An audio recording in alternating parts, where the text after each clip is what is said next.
OLX scam. दोस्तों, पिछले कुछ सालों में हर वो चीज जो इंटरनेट पर मौजूद है वो साइबर क्राइम या फ्रॉड से जुड़ चुकी है। जो टेक्नोलॉजी इंसान को फायदा पहुंचाने के लिए बनाई गई थी, आज इंसान को नुकसान और बेवकूफ बनाने के काम आ रही है। इन्हीं में से एक है OLX स्कैम। दोस्तों, OLX वेबसाइट आज से कुछ सालों पहले पुराना सामान खरीदने और बेचने के लिए की गई थी। ये वेबसाइट पुराना सामान बेचने वाले इंसान को सामान खरीदने वाले इंसान से मिलाने का काम करती है। लेकिन आज इस वेबसाइट पर कुछ स्कैमर्स लोगों को ठगने का भी काम कर रहे हैं। आइए जानते हैं कि इस वेबसाइट के जरिए कैसे लोगों को ठगा जाता है।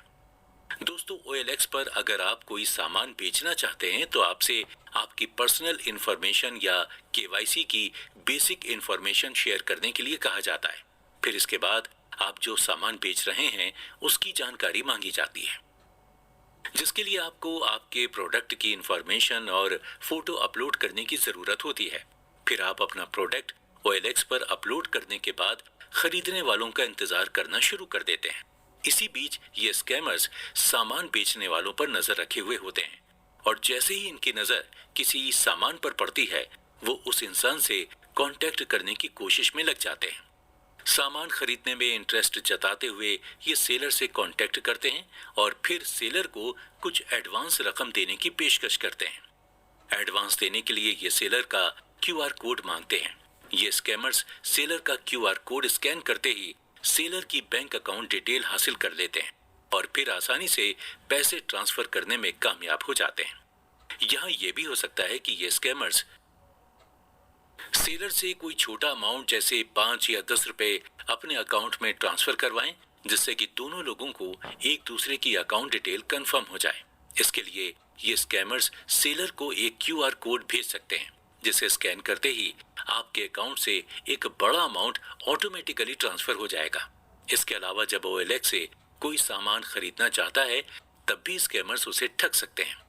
हो सकता है कि स्कैमर सेलर बनकर वेबसाइट पर अपना कोई प्रोडक्ट लिस्ट करा दें और जब कोई बायर उनसे कांटेक्ट करे तो एडवांस के नाम पर प्राइस का एक छोटा सा हिस्सा ट्रांसफर करने के लिए कहें। यह एडवांस बायर से प्रोडक्ट शिपिंग, बिलिंग या रजिस्ट्रेशन के लिए मांगा जा सकता है और एडवांस लेने के बाद स्कैमर्स का रिस्पांस आना बंद हो जाता है। तो इस तरह स्कैमर्स सामान खरीदने या बेचने के बहाने भी आपको ठग सकते हैं। दोस्तों, इसी तरह OLX पर हाल ही में एक नया ट्रेंड भी देखने को मिला है। दरअसल कुछ स्कैमर्स सेलर या बायर को आर्मी का जवान बनकर भी ठगने लगे हैं। ये आर्मी का जवान बनकर अलग अलग फिशिंग टेक्निक से बायर या सेलर को चकमा देते हैं और उनके अकाउंट से एक बड़ी रकम उड़ा लेते हैं। स्कैमर्स के ऐसा करने के पीछे साइकोलॉजी ये है कि इससे उन पर कोई स्कैम करने का शक नहीं करता। आर्मी के एक रिस्पेक्टेड प्रोफेशनल होने के चलते लोग उन पर तुरंत भरोसा भी कर लेते हैं और उन पर शक करने का तो कोई सवाल ही नहीं उठता। ये स्कैमर्स खुद के आर्मी के जवान होने का भी प्रूफ दे देते हैं। ये सेलर या बायर को अपना यानी किसी आर्मी के जवान का आधार कार्ड और आइडेंटिटी कार्ड भी दिखा देते हैं, जिससे उनके जेन्युइन होने का पता चले।